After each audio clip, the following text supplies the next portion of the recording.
What's good, you two? How's everyone doing this lovely? Hold on.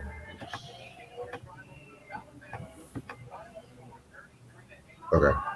How's everyone doing this lovely whatever day? Actually, I'm gonna drop this Tuesday. Fuck it. This your boy Reg in the building. My homeboy Try with me. What up? So today we are actually picking back from yesterday and stuff like that. We had a little, mm, how can I put this? Like miscommunication and shit like that. We'll just say that. And we talked about the EP yesterday, vocally pimping. Now I'm going to talk about the original full album, the Mm-hmm. legendary "Living Like Hustlers" from Above the Law. This came out in 1990 on Ruthless Records. Let me pull up actual date. Excuse me, February 20th, 1990 to be exact. It was produced by Easy E. He was an executive producer. Above the Law, which pretty much was like Cole 187, Dr. Dre, and Laylaw, Right. which Laylaw was like Larry Laylaw Goodman. He was like a West Coast record producer and whatnot. The members of Above the Law include KMG, Cole 187, um, DJ Total Chaos, and Gomek. All right, so we pretty much like talked about their history and shit like that. So we can just jump right straight to the album. I love this fucking album cover. It kind of reminds me of like those old wanted posters where motherfuckers be like, "Oh, wanted, $20,000 bond or whatever and shit like that." Right. Um, just them fucking posing, look like in like a press interview and whatnot. Dope. I'd love the back too and shit like that. Kind of like has a Bill of Rights kind of feel to it. And they got that classic Ruthless logo, which you can tell this is like the OG copy and shit like that just Mm-hmm. by how Ruthless is spelled. 'Cause I think they re-released this album Right. and they kind of had like a different spelling for Ruthless Records or whatever. But Right. yeah, man. All right, so 10 tracks. Let's get this shit started, and it start off with one of my all-time favorite songs they did, "Murder Rap." Diddy.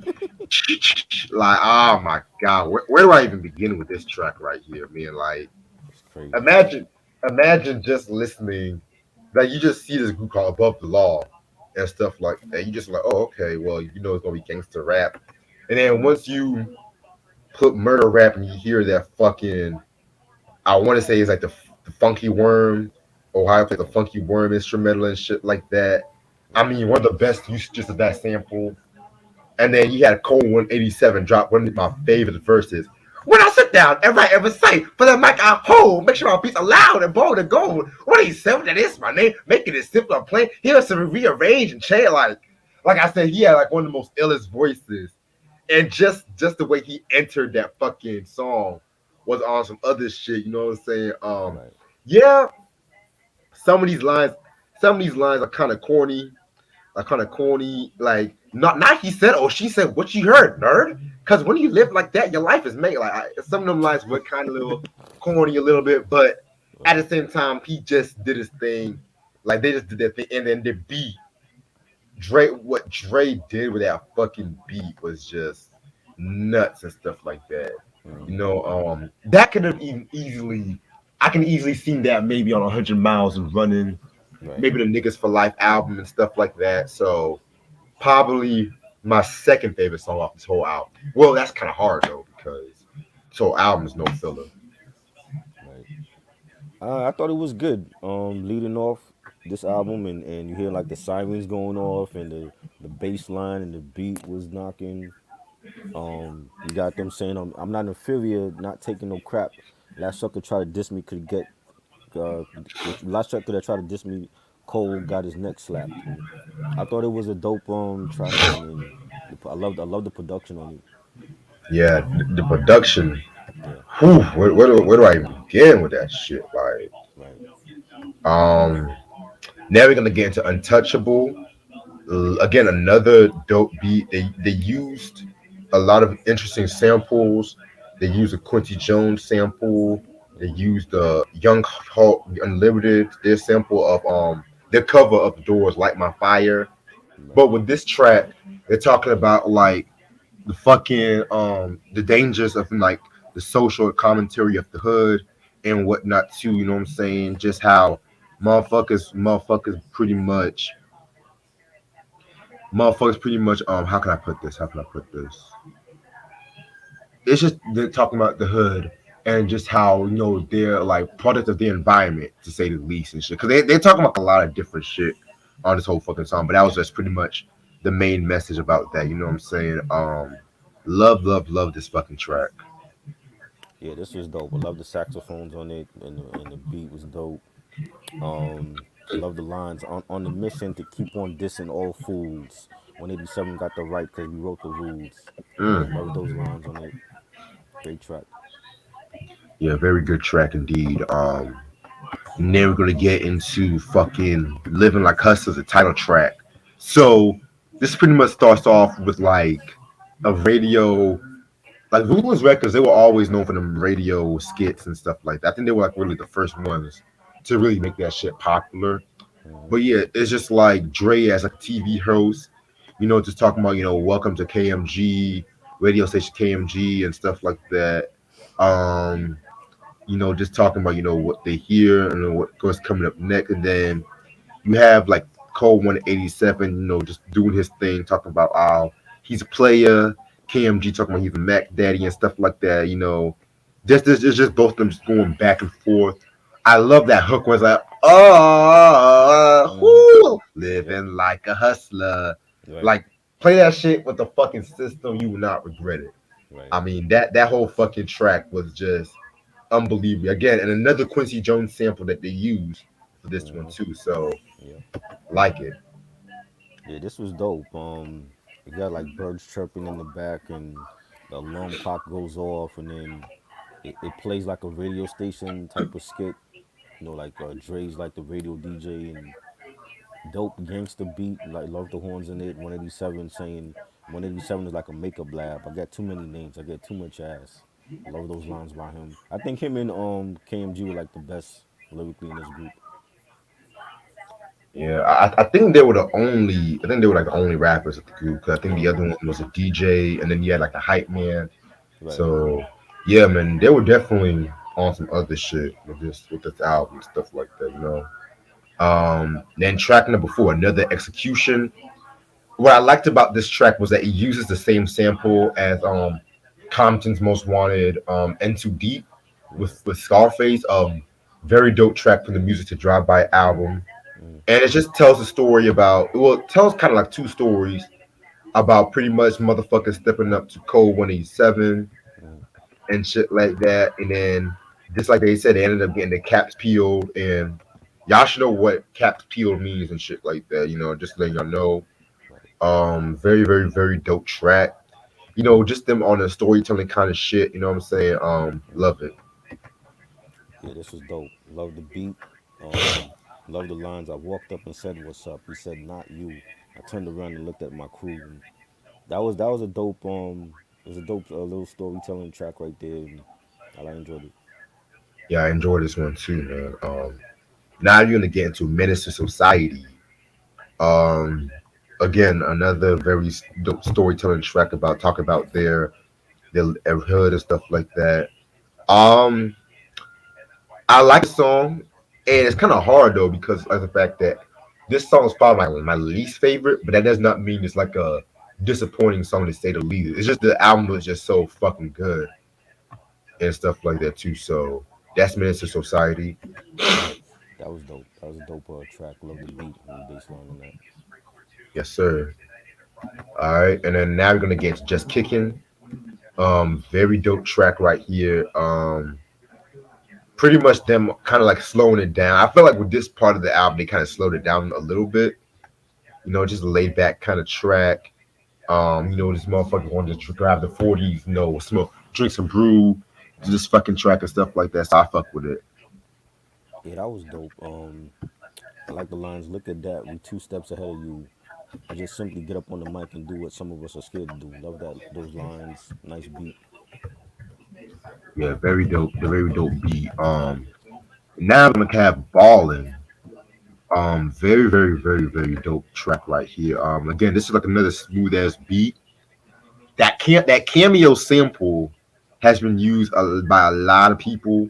Right. Um, I know fucking Masterpiece Group True. They use that sample. Um, Ultra Magnetic MCs use that sample, so you can't. I guess it's one of those something you can't really go wrong with and stuff like that.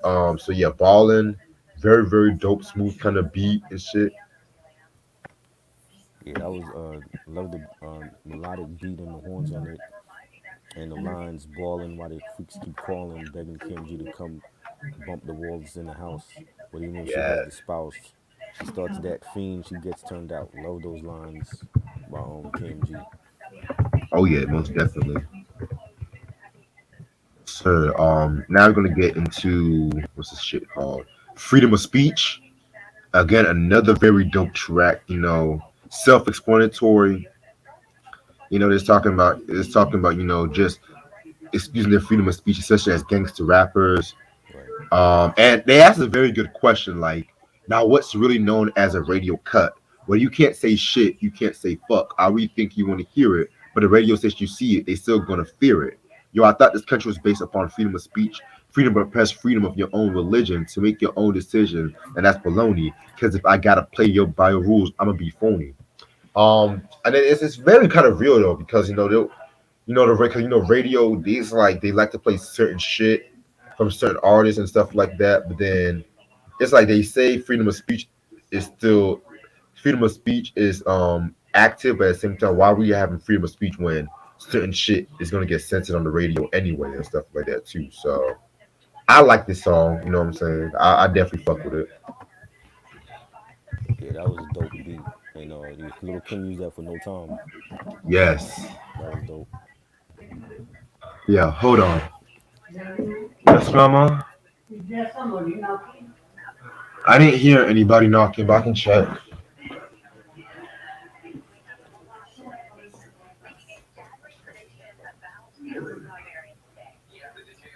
Who is it?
Oh, Jesus fucking God.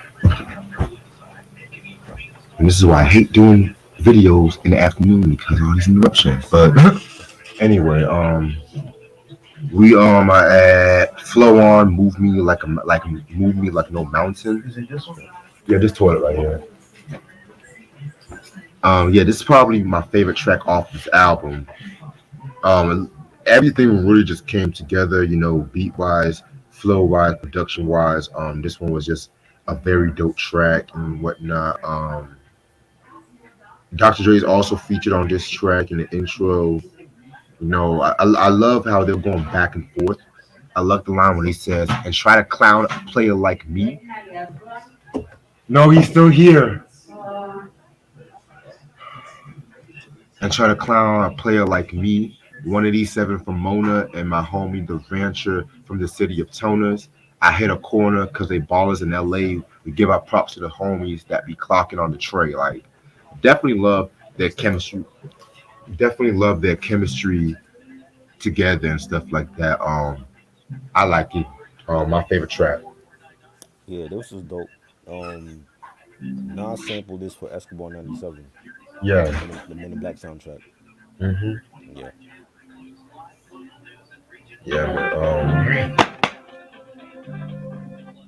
Jesus. Okay. And the last track is the last song. This is like a posse cut with like N.W.A. Well, Dre, Ren, and Easy, because by this time, Cube had left by this effing time and stuff like that. So, right. so of course, the DOC added his contributions and shit. Very very nice ass posse cut. In my opinion, I kind of felt like Ren and Code 87 definitely did a thing on this one and shit like that too. Everybody else did a thing, but I think they had like the best verses. I love the line when Ren said, "The rest of the 100% was sent to do what I say. NWA and ATO, and we don't play. The DOC is doing it also correctly. See, I broke it down for the ones who try to check me. And yes, y'all, that no one can do a better DOC. It's gonna come. I know Right. it's coming and shit like that. And I got that. I got that on lock and You shit. got Cause that we, plan. yeah, I already got that plan and shit. Cause I do have you got to talk about MC Ren shit too, because MC Ren also had a group called he had like a rapper called CPO. Yes. Okay, okay, all right. So yeah, we definitely got to talk about that one day. But nice way to end off that whole album, because Ruthless always had to have those posse cuts. Kind of like the grand finale from DOC. Uh-huh. Kind of like in that kind of vein and shit. Right. Yeah, this was dope. Love the beat and the horns on it. I think Dre killed it. He said, cause I'm the Dre, the motherfucking doctor, causing propaganda when I'm on the mic and demand a little bit of your time to express myself on CD and wax, kicking the facts, and it's like that. Loved his flow on that. Great way to end the album. Yes, yes, very great way to end the album. And that is all the album right here. Overall, this is to me, and I might be in a minority, but this might be one of my all-time favorite gangster rap albums of all time. It's a hip hop classic. It's a hip hop classic to be the exact. Um, yeah, man, just so fucking dope. It's like it's gangster rap, but with a pimp twist to it. If you ask me, I mean, the production alone from Dre, Cole 87, Laylaw were definitely very hard hitting and just another step towards like Dre's production, how it was finding its own and shit like that. I would definitely give it some five mics and shit. And they pretty much re-released this album on CD. In 2020, they re-released this album and shit like that. Oh wait, that's actually in Europe and shit like that. So it's still kind of like a little hard to come by here and shit like that. I think the best reissue I want to say is the 2016 music on vinyl, if y'all can find that version. But yeah, man, I'll give it a five mics and shit. Yeah, great production and songs. I'll give it like 4.5. Got you. 4.5 indeed. Definitely love this fucking album and shit like that. We definitely need to talk more. I didn't need to get my hands on Black Mafia like. You don't have no Above the Law albums Nah, I and don't got shit. none of those. I feel you. All right. Well, appreciate this so much, bro, for doing this All right, last minute shit with me. no doubt. I'm gonna drop this up as soon as I end this shit off. So All right, I hope y'all have a good night and hope y'all stay blessed and everything like that. I will come back with more reviews later on this month. yeah. Peace. Peace.